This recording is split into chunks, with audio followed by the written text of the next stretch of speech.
Néhémie chapitre 10. Le verset 36. Néhémie chapitre 10, verset 36. Néhémie chapitre 10, verset 36. Vous pouvez me montrer les négatives. Pasteur Azamabe. Pasteur, bon, Nazamabe n'a dit. Mais la carte Azamabe, on a Nazaka la volamouté. Eh, maman Lili, Nazaka la volamouté. Yota la cama belle là, ma belle homme yota la moté. Amen. Bagaf na yo mon amote. Makambo ça la saison nzamba bibisité. Yo mon amote. Au père va te mettre négapé. Toi ça mon père. Parce que quand on appelle pour la méthode de canal qui dans ma vidéo dans ma téléphone. Dans ma paix compromettante. Pour la mission de la raison de sous-souter, ton petit son, mon bal, ça mon bal à financer. L'église, la mission est ça, ma cara. Papa, papa, on a bloqué Gloria. On a bloqué Gloria. On a mis fiancé là. Les lots ont après culte fiancé là. On a été la presque hors de la fiancée. À que nous prenions. Et puis, nous ça. Il y a un peu de la salon qu'on a eu. Et puis, pour la ligne, moi, c'est la même. Mais tant que nous avons petit sanano, ils ont yé pas pour ngama, yé pas à la correcte. Au combat de l'eau capouane. Les prémices de notre sol. Il y a du bosso, il y a ma belle la bison. Et les prémices de tous les fruits de tous les arbres. Il y a du bosso à banzete, il y a bambouma à banzete nyonso. D'amener à la maison de notre Dieu. Comme maman n'a pas t'attendre Zambé. Aux sacrificateurs qui font le service dans la maison de Dieu. Na Joseph Ongouane, Nganga Nzambe, Oya Matelanga Magengenge, Oya Nale Langa Ite, Neti Lelo na Lali 4. La Sambeliti 4. Nesi Nzambe Sali Sangai, Okil Tifondima, 10h40, 11h faut que nous soyons à Libanda. Sali Sangai na muka 5h ou 6h, pour la Sali Sangai. Quand on a Sali Sangai na la Moukina Pongi, la carte à Pongi na la routine de Komoko. Bah, il faut savoir désordre de Moko. Si on peut monter ma tête, tu seras exposé. Si on change na marche, tu seras exposé. Naïté, nous avons payé mon papa exposé. Tu perdras par ta faute. Par ta faute, tu vas perdre l'héritage. Tandis dans la deuxième écriture. Et celui qui a la Francis, continuez. Les premiers nœuds. Il y a les bossos, il y a. De nos fils. Il y a pas de biseau. Et de notre détail. Il y a pas de biseau. Toi, même dans les bossos, pas ça. Comme il est écrit dans la loi. Oui. Les premiers nœuds de nos bébés et de nos brebis. Oui. D'apporter aux sacrificateurs dans les chambres. Makambo ça les a biseautés. C'est écrit dans la loi de Dieu. Prémisse c'est la biblique. Vous avez vu la salaire dans la deuxième écriture, Exode 13.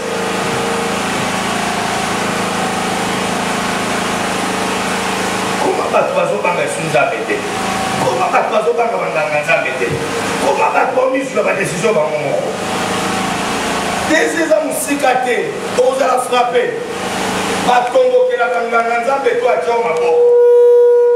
tu es sous la malédiction. La monnaie va berger à l'église au Koufa. Il va Koufa. Maman Emma, ça va quitter. Dimanche au hôtel. Mon livre est localisé dans Maman Emma. La vie va dire pour Maman Emma. La vie Maman Emma, ça va. Et puis, on a ordonné l'église, mon bateau, ça va pour la Maman Emma. Et là, comment dire? Avant Dieu, on m'appelle, oh Maman Emma, on crée mon thème. La ABC Batouana, tout ce qui est révélé est condamné. Soit les gars, il fallait que ça va révéler gâté. Mais le rôle de ça va révéler qu'il a pour vivre. La commune de la Yété, la tinique à ma prophète, ma pasteur, la tinique de l'évangéliste, la Képoula, à son d'abord, mon amour, Maman Emma, et puis tu ne vas pas mourir. Tu vas vivre.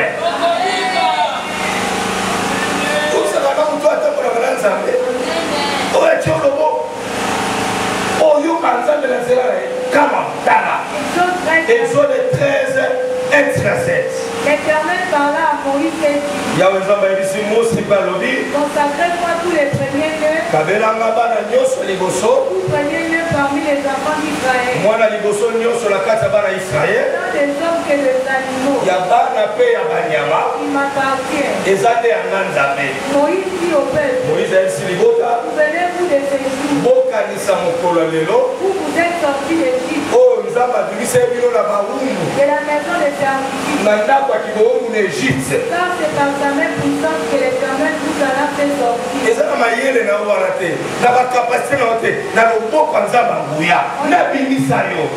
On ne mangera point de pain léger.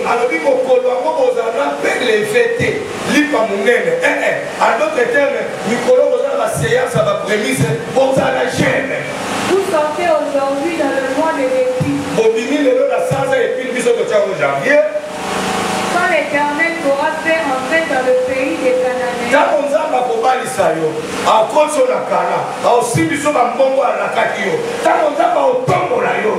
des Médiens, des Amoréens, des Éthiopiens et des Jébusites.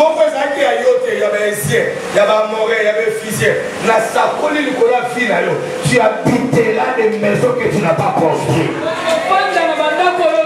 Tu auras des véhicules que tu n'as pas achetés. De la même manière qu'on m'a donné cadeau d'une parcelle, on te donnera des terres, on te donnera des parcelles. Quelqu'un qui ne te connaissait pas,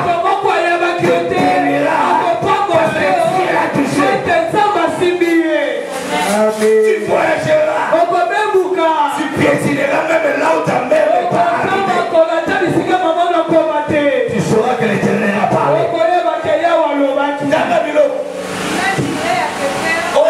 Qui va t'attendre à vivre à côté ça? Oui. Pays où coule le lait. Tu rendras tes cultes à l'Éternel dans ce même mois. Pendant 7 jours. Pendant 7 jours, il y a un biso semaine ya suka. Neko mota 7 jours à prière. Tolia lipa. Tolia biloko nyonso. Mais tolia légèrement. Nous avons eu la dernière. On va tous avoir la capacité de faire la chabat. Lipo va faire la shawarma. Mais tolia lipa. So il y a 500, il y a 250. Pendant 7 jours, il y a pendant 7 jours, Foufou, au revoir. 7 jours. Foufou n'a pas souhaité lundi, mardi, tomati. Pour comprendre que depuis le 1er janvier, manqué de aller et tout. Et ça, sans un sacrifice, tout le monde est fils en armée. Donc, quand c'est un nouveau, tu mangeras de pain sans les et le 7e jour, il y aura une fête à l'honneur de l'Éternel. Et vous avez fait mon aide nationale au Koumounaza. Mardi, dans la jeune église, donc le soir au dimanche, pour y aller à Tongo, pour y aller à Poko. Mais nous, on a vu ces années. Pour y aller à Mayati, Otopo, Foufoute, Losote, Mayati. Et puis la 7 jours au Banda, estomac na yo kamote. On a mis l'antibiotique aux anatina tongo, aux anatipes la pourquoi. Koyako la saga antibiotique de thé. Bomba kini na yo. Sur le monde na kisi, on meliti na yo. Ata ya miliki, ata poto. Lia mona liba, on a combien de pain? On a liba 1000 francs. Kabola moko 500. Après 7 jours, on va aussi c'est en gros. La carte à 7 jours, libre et film batté. On mangera de pain sans les pains pendant 7 jours. Pendant 7 jours, on est libre. Et film batté pendant 7 jours. On ne verra point chez toi de pain léger. Nanda kuloba mona fufu te, bamona masambu te, bamona semulu te, na goli noto zwa sardine te, toka na kwanga te. Et on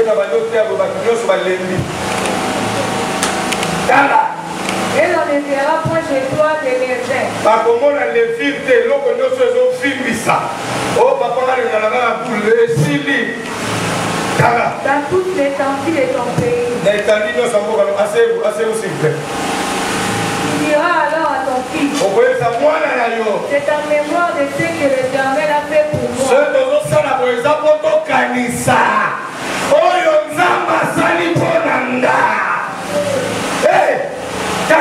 Lorsque je suis sorti d'Égypte,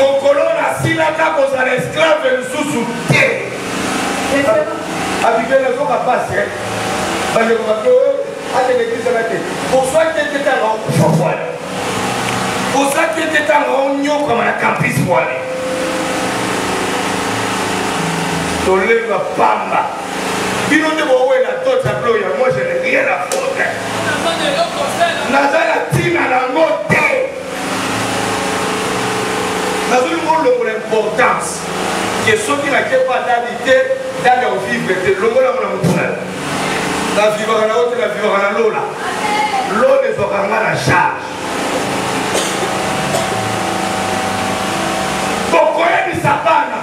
Ceux qui ont 7 jours au foufouté, et ça prend ça, ça qui vit sur la boca pour Wumbu. Les gens comme nous ne pouvons pas tuer ma place. Pourquoi nous ne pouvons pas pantalon comme au Canada? Pourquoi nous ne pouvons pas battre mon effort de terre? Il y a tous ma place au Wutako.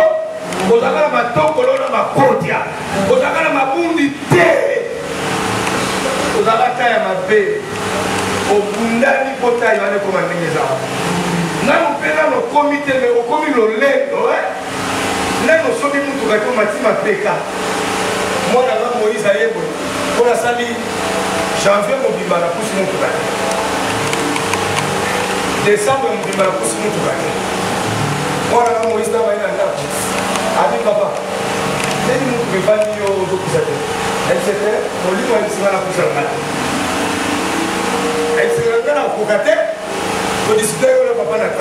Abi dans la Kokate, là où tu veux venir, attends c'est là où tu es déjà été. Dans le Kokate, on a ta filet, malououé, dans l'autre table. Alors le babon qu'on a la zute. Alors le babon qu'on a la zute. Tant qu'on soit. Au premier sapana na yo, ceux qui n'ont pas la prémisse, ils ont besoin de musique. D'abord, les gens Mario, ils ont besoin de musique. Amen. Carlo. Et pour ça, la bonne yo et les bonano poco. Pesez-vous. Come on. Et comme un souvenir entre tes pieds. Prémisse, c'est ça, le pour la souvenir. La mise sur notre la mise en ça.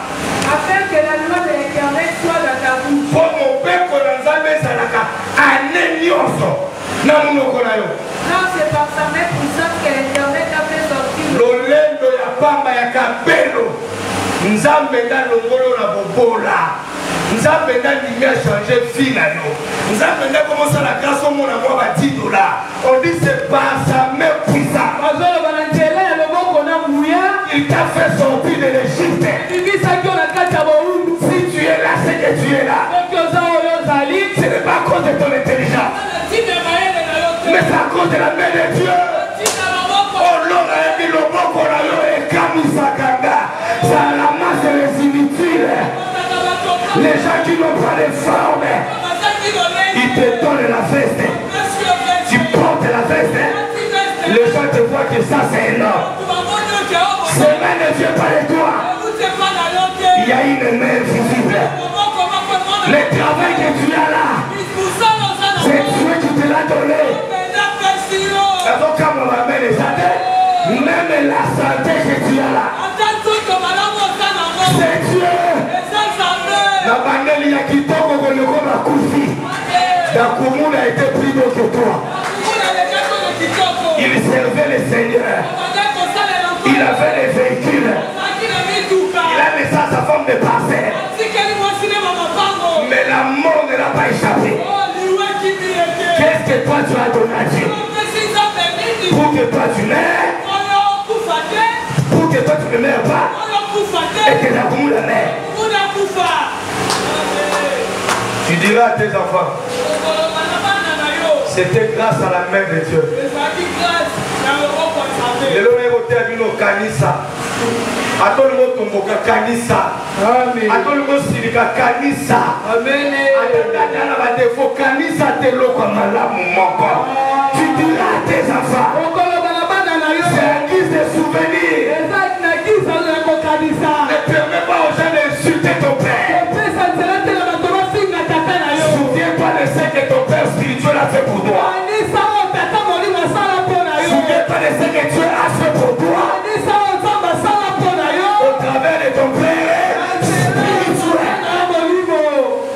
Il dit le prémisse c'est chaque année. C'est pour se souvenir de la main de Dieu qui nous a sortis de l'esclavage. J'observerai cette ordonnance au temps fixé d'année en année. Prémisse, tu vas l'observer année par année.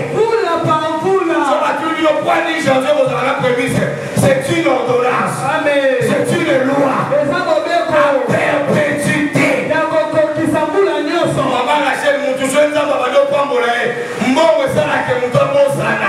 Place ou outil, il y a un colate bien, et c'est là que mon temps pose là.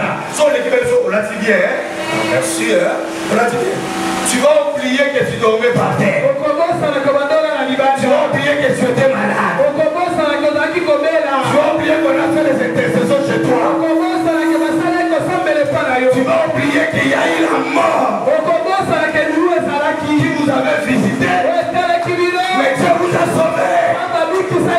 Si tu es ce que tu es là, il y avait une main. Il y avait une main. C'était invisible. Mais cette main-là a retiré la maladie, a retiré la malédiction, a retiré les problèmes, a retiré la souffrance. Aujourd'hui tu es belle. Aujourd'hui tu sais que tu es là. Il y avait une main. Il y avait des princes spirituels. Il y avait des gens qui t'ont soutenu. Il y avait des gens qui t'ont aidé. Il y avait des gens qui t'avaient aidé. Il y avait un Dieu quelque part. Tu traversais la vallée de l'ombre et de la mort. Dieu ne t'a pas abandonné.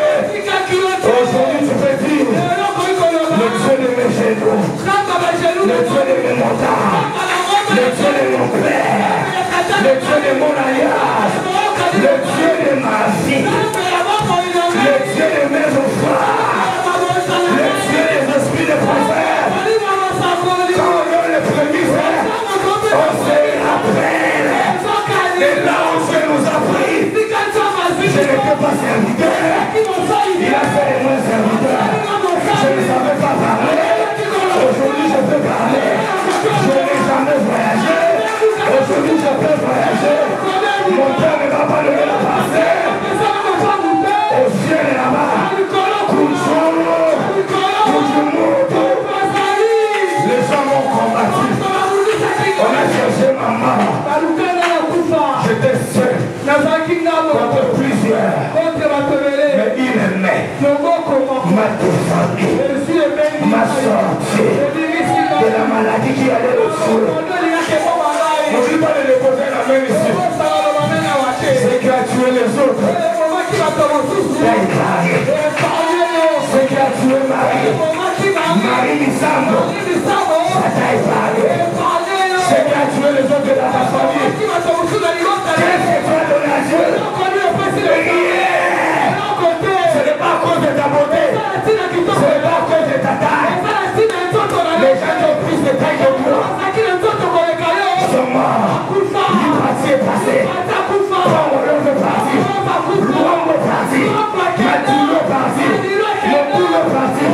Mokulo est parti. Kabila le père a dit la guerre. C'est alors populaire. Il est parti. Il a laissé la guerre.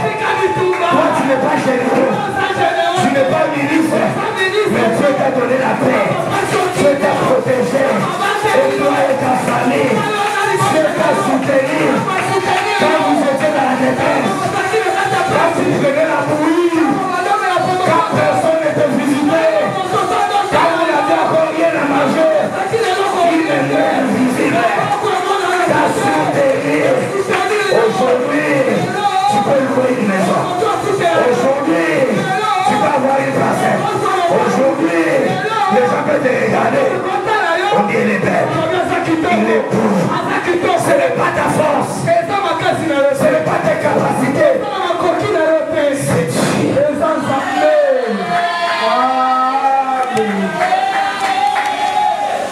Come on. Maman Marie, quand Asoko okoti obalolaka to komola obalolia bien to komolia bien oremake nde naza mona ye mo monene nazoboya mo ezoya nasali bagene na matakiloko 80 merci docteur wana basaka nini po ekima ce n'est pas moi eza ngai te aga tozala mbongo te zala na sata bien mpo minokala bango ekala so bamoni okondi bakoloba ola kinshasa so okondi ozwi maladi oye monene acubi chafua même kuta ocubaki chafu yango babila bambalita bacubako yoko ocubaki yango ocubi te onena mona kotelaa celui qui t'a touché par erreur, il s'est frappé par colère. C'est la formation. Et il te l'aura donné. Ouais. Tu consacreras à l'Éternel tout premier-lieu. Soko koti. Nambula sika. Kabela nzambe. Nyanyo ya liboso. Eza loi. Obalosala ngobe chaque année. Oko consacrer. Par nzambe ya liboso na ntana. Ya banyama nyonso oza nango richesse akanezaki na banyama mpe milanga lelo eza salere na yo nyonso lelo eza nyonso ya yo okokonsakre yango epa na nzambe kaba ya mibali baza ya nzambe mwana no ya liboso kobonga ete ozobonzele mpa nzambe me kokende kaba patrio boye te okopesa ofrande moko ya rachat soko komi okomi magicien abi tu racheteras tout premier né ya bana na yo olopesa mwana totumba yawa yokoza mwana liboso donc ye neti ya mwana liboso boya prémisse ole totumba ye awa nzambe alie milingana tokotumba ye te il faut ce qu'on racheter na prix moko ya offrande la place à patrio aux femmes et aux filles. Tala. Et si tu ne le rachètes pas, Soko sombi à côté. Tu lui couperas la nuit. Oko. Soko ko somba il faut bouquet de cos. Soko yo ko somba yo ko bouquet de cos. Monde. Yo di cos te. Ya bi papa bo se débrouiller ko somba ga. Tala. Tu rachèteras aussi tout premier-né de l'homme parmi tes fils. Na bana na o bana ya liboso nyonso ndenge mama lilia aza wana ndenge mama rachel aza wana bana liboso nyonso okoya na bango awa te okopesa ofrande ya bana liboso mpo bango babonga le reste babonga tala bino Et lorsque ton fils te demandera un jour, so mwana na tuni yo mamoninga bana osakola mpona mwana na ngomba. Je voyais un grand malheur les frapper. Et quand ça va les frapper, ça va la mener en prison. Et quand ça va la mener en prison, il ne supportera pas ça. Il va mourir. Même si c'est ton enfant, même s'il commet des bêtises, n'arrêtez pas de prier pour lui. N'arrêtez pas de donner des sacrifices pour lui. Parfois nos enfants sont envoûtés par nos familles. Surtout les premiers-nés. Ils sont beaucoup plus victimes du diable. Papa, tu connais de quoi je parle.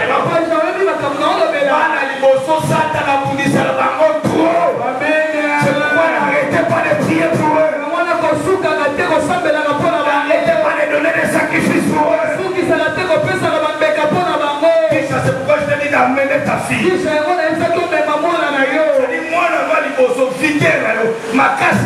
Même s'il fait des bêtises derrière elle, derrière lui, c'est les démons. Le diable n'aime pas les premiers-nés. Depuis nous avons tous les premiers-nés avec Égyptiens. Le diable est en colère contre tous les premiers-nés. Alors quand tu as ta fille aînée, on les a donné l'offrande de ta fille. Même si elle n'est plus avec nous, l'offrande va parler comme l'offrande de la bête. On l'a tué dans le livre de Genèse. Mais dans le livre de Hébreux,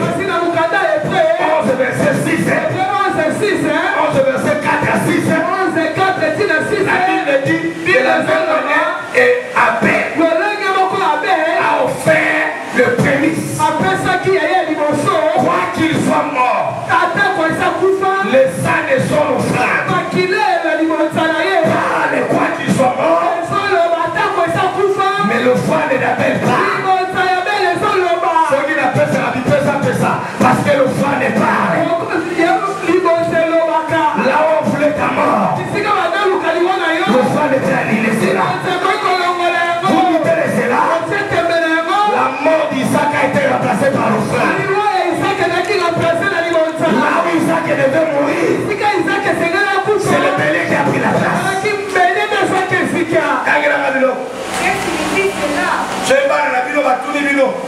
Chaque janvier, bino va prémisse. Et la qui signe, tu leur diras.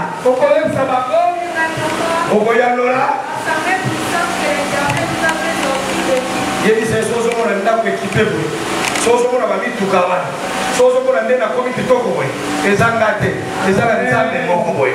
La lobo qu'on a Guyana Kambola Kingai. Yo soki nza petende so kufakala nga mama na bino babundisanga nga papa na bino babundisanga mais la main de Dieu ne nous a jamais lâché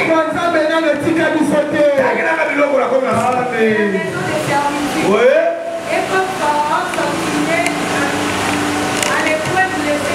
lokola Pharaon ale koboya kotika biso tokende Nzamba silika aboma bana nyonso ya liboso ya Pharaon dans mboka Égypte. Oui. Depuis bana ya liboso Égypte molima akufela bana nyonso ya liboso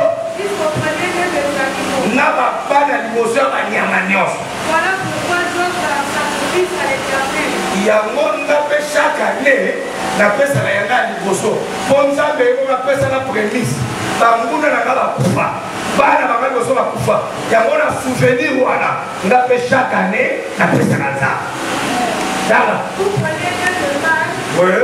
Et je rachète tout premier de mes fils. Bana na nyonso na pesa na bango fa na prémisse.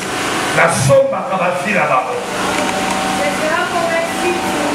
Et pas dans le temps de la peau, il y a le lembo dans le coco. Le rôle est lembo dans le monde.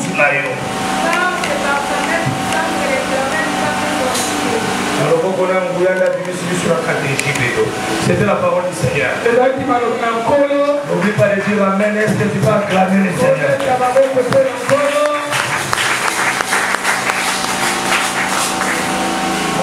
être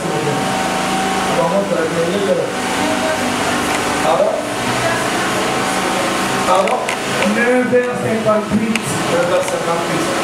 Je parle pendant 20 minutes, j'arrête. Amen. Ne sois pas ingrat. Mon petit thème d'aujourd'hui, prémisse offrande de souvenir. Papa John, la nature de l'homme est ingrat. L'homme oublie facilement les bienfaits qu'on lui a fait. Maman dit, il y a mon combat de bateau de Salissa. Bateau non, mon corps. Écoutez la taille là, on a capté un. Pas maman Rachel. Donc il a laissé toute la journée pour avoir un poulet. Il a laissé toute la journée dans maman Rachel. Parce que nous avons maman Rachel. La raison qu'on est venu à la limite pour rejoindre les réunions. Il ne faut pas rater. Comment il y a eu l'heure à Siaka? Nous pouvons nous en battre, mais pour se l'exemple correctement. Pour savoir la vie. Maman Lili a pour les caïlons. Quand maman Lili va parler les cannes. Maman Lili a pour moi, ça a été ça. Il faut que tu sois les gars. Là, il y a un jour, ça t'a merci à part. Quand on dit à maman Lili, c'est aussi toi. Les appels, pour remarquer la fille au bâtiment sur le salissa. Les locaux à Bakwana, ils vont comment on tombe. Allez. Comment on peut maman peine à eux.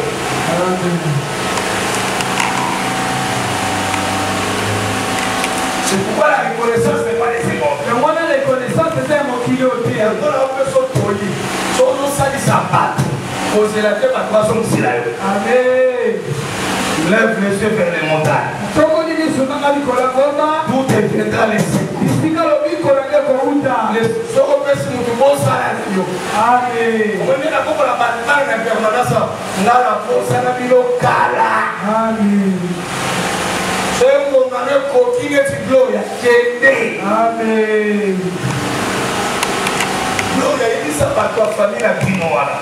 Papa na linganga lenga na passe. Amen. Et donc je intéressé na pas la yesa ko sunanga te. Eza amnanga ezala sauvé. Amen. Zala reconnaissante neti mami na poto. Amen. Allez oh. Atimele na ko para ko na mo bana na sima ba austerité.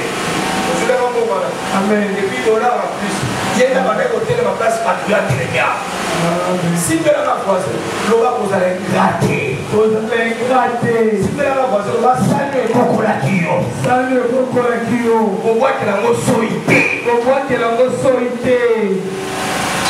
Je vais te bénir, Papa John, tu vas monter. Non, pas Papa John, on va Tu vas exceller encore. on va quitter les sous-musica. Et tu vas restaurer ta famille. Mon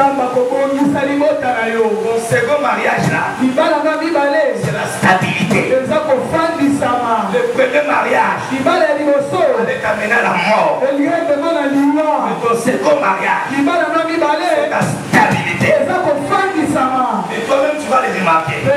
Beaucoup de choses ont changé. Et tu as maintenant la paix. Amen. Frère, comment la taille? Amen. Un musicien a épousé une femme. Et la femme là est devenue la femme d'un homme encore. Un autre monsieur l'a pris encore. Aujourd'hui, il est dans sa 4e mariage. Et tu allais voir pour sa histoire, la femme samaritaine. Tu avais 5 maris. Le 6e que tu as laissé à la maison. Ce n'est pas ton mari. Alléluia. Amen. N'épousez jamais la taille. Maman, l'émission est dans ton balité. Parce que la cause, ça va bomber dans ma caractère. Amen. Il va ressortir les choses. Et ça, c'est toi. Oui, c'est elle. Elle a caché ses comportements.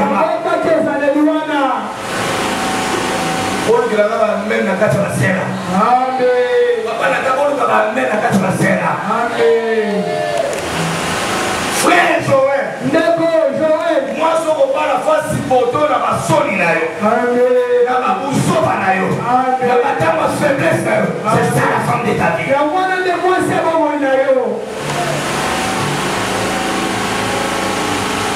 C'est ça la femme de la vie.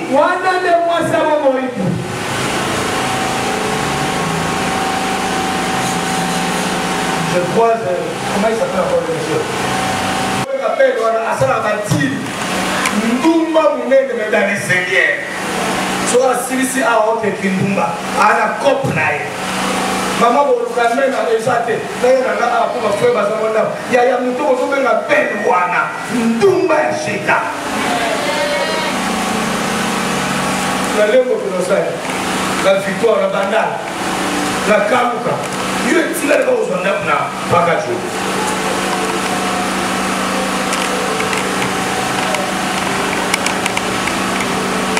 D'ailleurs, au père, on peut faire la prophétie pour l'on va humilier. Bakaraï, la belle n'a mouillé.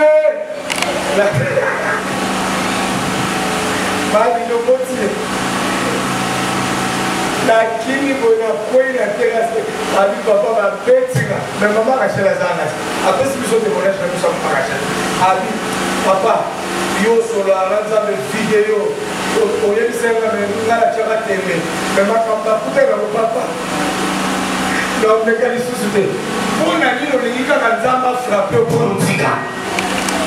Considère ce que je te dis aujourd'hui comme un avertissement de Dieu. Si tu retournes dans tes bêtises, tu seras exposé.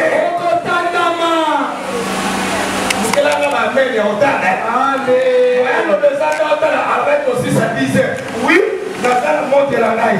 Disait la kati. Amen. La six, ça va faire la six, ça fait la kati. Amen. Bonjour Yoki. Amen. Côté. Amen. Abi papa la komo melote. Nzana. Nga toto nganga. Ato singanga. Tué la zana moji teto. Nakopesa yo. Oda so persona ndeko kundela ngai. Amen. Place oyo funda kangawa. Amen. Nous allons la voisin. Nous allons la prière à tatouage au théâtre. Nous allons prier à tatouage au théâtre. Bombongo aussi là. Nous allons la voisin. Nous allons tatouage au théâtre. Nous allons savoir la plauder. Tatouage au théâtre. Nous allons savoir la plauder. Allez, nous allons tuer ma maman. Nous allons savoir la plauder. Nous savoir la papa. Nous allons la voisin. Nous allons tatouage au théâtre. Nous allons matango pas pour la lutte. Nous allons matango pas pour la lutte. Elle a fait la voiture, elle va bien naïe. Il y a ta liaque. Il y a ta liaque. Il y a des kilomètres là. Il y a des kilomètres.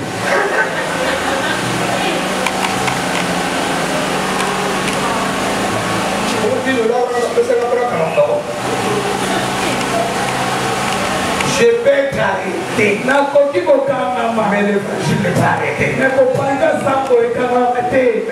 de là. Amen. La ketchup. Maman achète la ketchup. Ketchup, mayonnaise. Kwanga, la liée pépier. Si ma voisine ne va pas m'occuper. Si ma voisine ne va pas m'occuper. Puisqu'elle va m'occuper. La pause c'est quand même à 17h. Amen.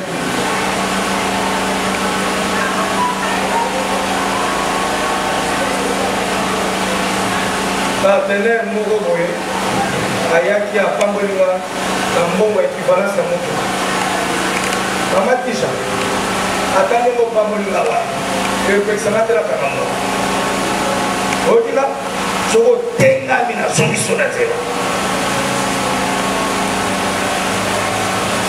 donc opambola ngai nakisinga teke no yosala buzoba esi napambolaki yo te naza tata na yo na nzela nango kokota lola omonaka nzambe tomonaka ngai naza ambasadeur ya nzambe awa na se naza molobeli na yo pa tata. Confiez-vous à l'Éternel. Vous serez fermés à ces hommes de Dieu, les prophètes. Je réussirai. Ta réussite est de ma bouche. 2025, tu réussiras. Que le sorcier le feuille au pouvoir. Tu réussiras. Que les péchés le feuille au pouvoir.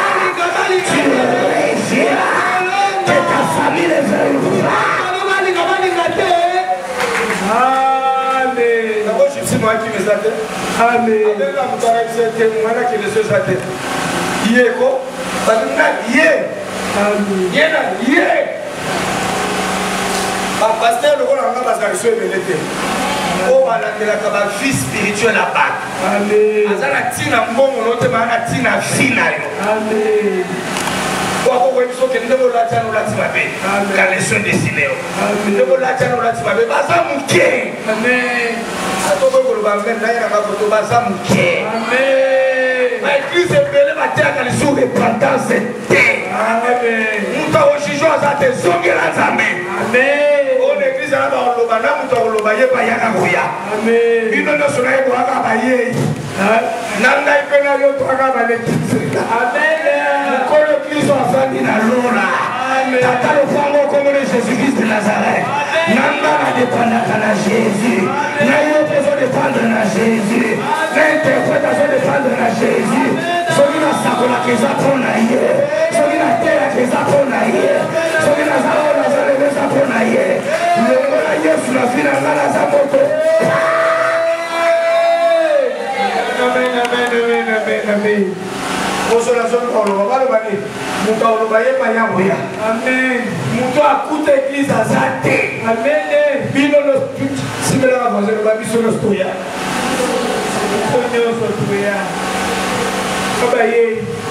Simba voisin. Loba mapekani église en weza yo. Mapekani loba église en weza yo. Sika baninga baba na calme. Amen. Bobola na okoza ko batute. Omoni na sola biera papa nata olingite papa nata sola biera batu mosusu. Amen. Keba bazana masongi songi. Yemo grand songi songi. Amen. Azoni ngade yemo wa iswata kayo. Amen. On azela papa nata na kopamba. Amen. Nazela direct na kopamba. Amen. Nazela asha kopamba. Amen. Mono ni wokanga ngapo na yomoko. Lelo na prison lo chaki ngala pilinga mo. Amen. Et puis la conscience va ressusciter. Amen. La conscience va tête. Amen. Amen. Battez ici. Amen. Alléluia. Amen. Le premier c'est un souvenir. Le c'est ça qu'on est un souvenir. Ne sois pas ingrat. Ce que tu es aujourd'hui, c'est le fruit de la grâce de Dieu. Amen. Ce que tu es aujourd'hui, c'est la grâce de Dieu. Ce qui a tué les autres, la main de Dieu t'a guéri. Ce que tu es là, c'est la grâce. L'âge que tu as là, c'est la grâce. Les habits que tu portes, c'est la grâce. Les autres ont voulu porter ça. La mort les a apportés. La maladie les a apportés. La prison les a apportés.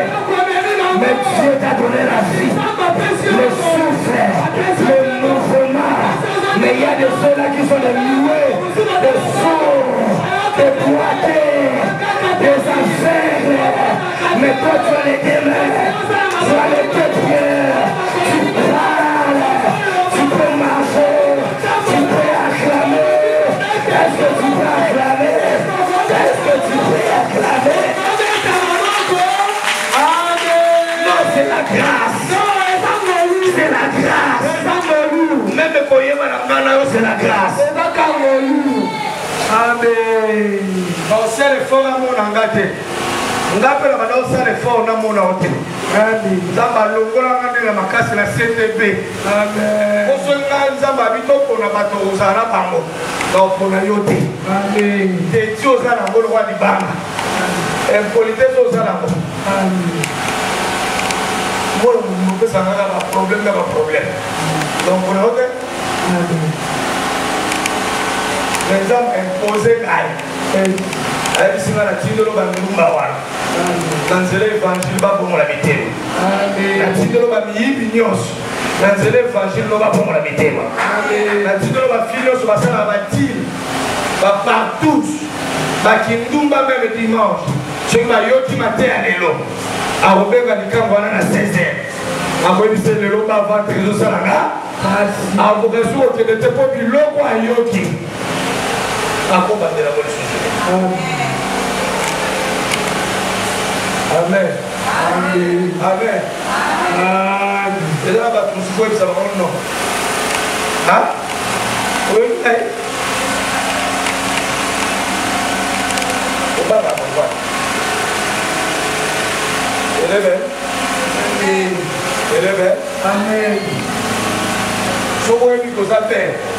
Avant, parce que souvent, on a que ça fait. Yo mo mi fait sa valeur. Amen.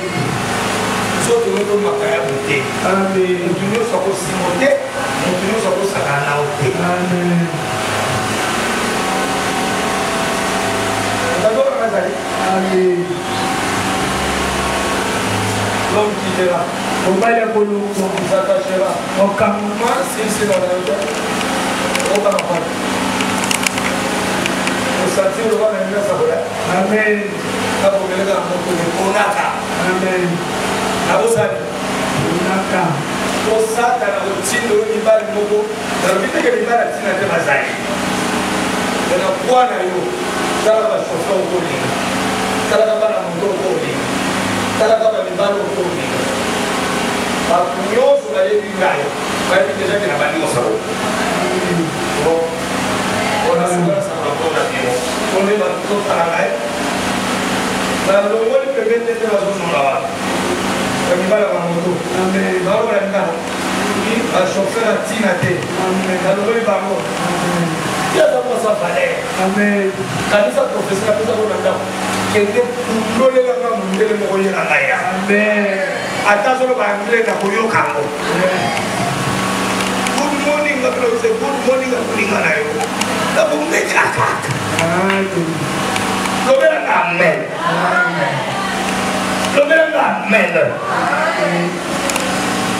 Pendant que toi tu es libre, de l'autre côté, la famille de la Kumula pleure d'Akumula. Yo, les kaka mamana, papa langue na bouya. Maman langue a salé l'église, mon kili mon pima. Amen. Maman langue a tamon na kobanga nzambe. Papa langue docteur. Amen. Yo, les kaka, docteur, il y a parole à Koufi. Maman langue mon kili mon bébé à Koufi. Yo, ni maman langue, ni koko nae, ni tata mwasi nae. C'est la passé. C'est la passé. On va tirer Kidumba. On va tirer Kidumba mon limotika. On va la table.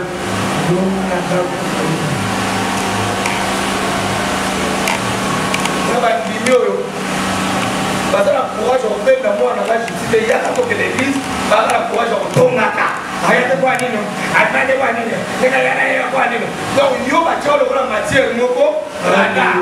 O silbe ya kabazia batu, o la de la moko moko. Amen.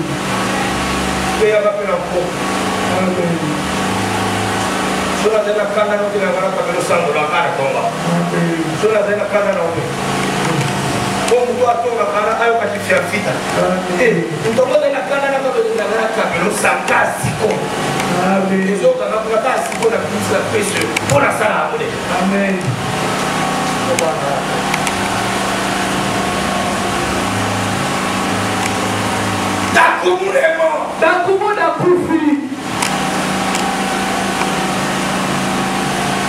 À chaque fois que Dieu opère une délivrance sur ton travail, ton mariage, tu ne sais pas qui te fait se marier à ta place. À chaque fois que tu es fiancé,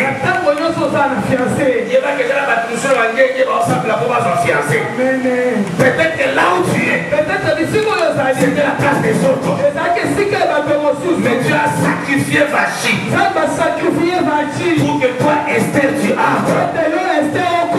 Souviens-toi de l'Éternel. Quand ton amène ici, à chaque fois que Dieu opère une délivrance dans ta vie, quelque part, tu as sacrifié les autres.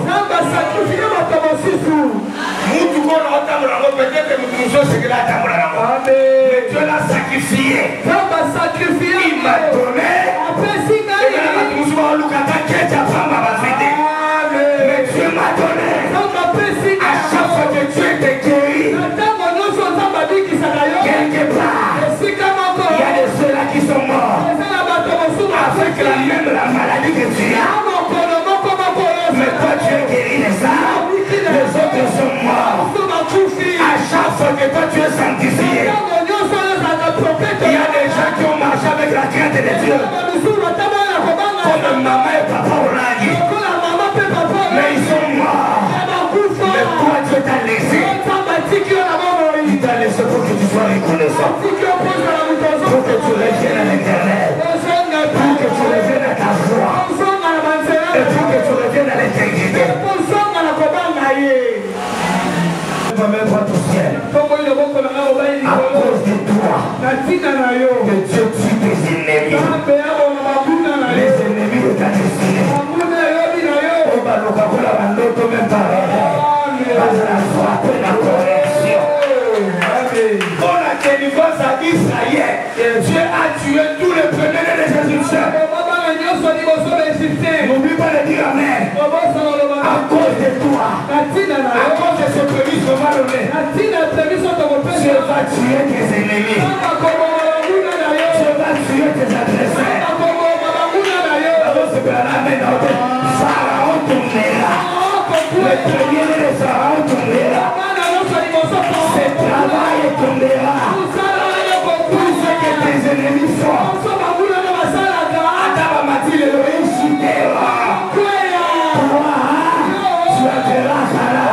Tu mangeras les miel. Tu seras marié. Tu seras élevé. Tu seras béni. À chaque fois que tu donnes les prémices, quelque part là-bas, tu as sacrifié les autres. Dieu nous donne la moutoire à maman. Et ça, la moutoire, il y a qu'à ça, la maman. Maza, on fait l'une des pères et des mères. Quand vous donnerez ça, c'est pour se rappeler qu'il y avait un Dieu qui m'a aidé pour que je puisse avoir les cabellos, que je sois en bonne santé, que je puisse avoir cette maison décorée comme ça, que je puisse être belle aujourd'hui. Ce n'est pas mon effort, ce n'est pas ma force, ce n'est pas mon intelligence. Quelque part, il y a une main visible.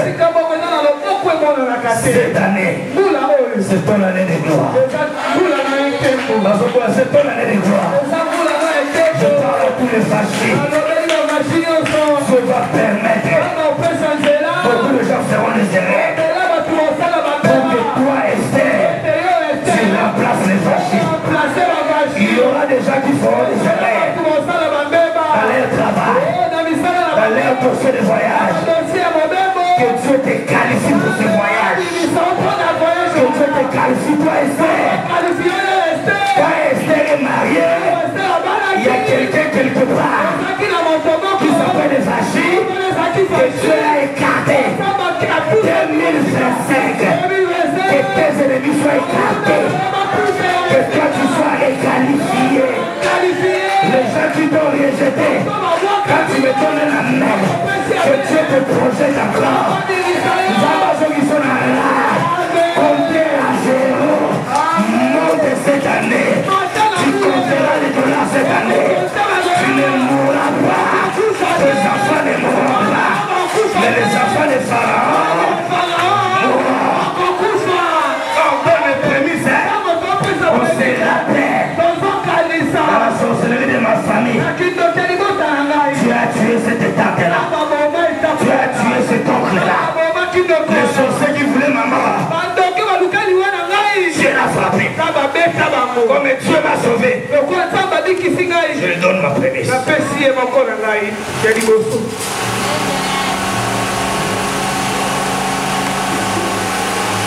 Tiens-toi les mains. Maté ezali na mais lokola ere na ekoki maté ya esili. Nzambe ayebisi bato bapesa prémisse mpona nini mpo moto akosalaka. Abigail, nature ya bato eza na ingratitude. Mama Lili, mama Rachel, nature ya bato babosanaka bolamu. Omona mpena moto azofinga o mama moto oyo osalisaka oyo onyambaka oyo pesaka lipa oyo osungaka na biloko ye wana nde akomi otelemela yo epe akomi koselige na bato nyonso mpo bayina yo.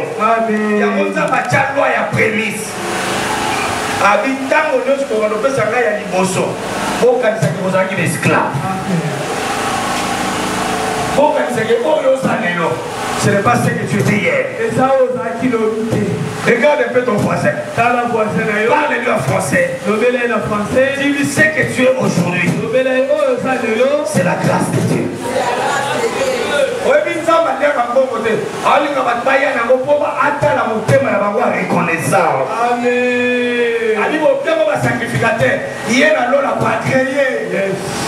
bato bazalaka so abali akimi so azwi mosala akimi so azwi mwa kope moko eza rare omona bato lokola ba ange ake voyage opamboli ye azongi mpe voyage aye mpe opesa merci akoma rare Amen. Ça, c'est moi $100. Abano tche biloko na moi téléphone.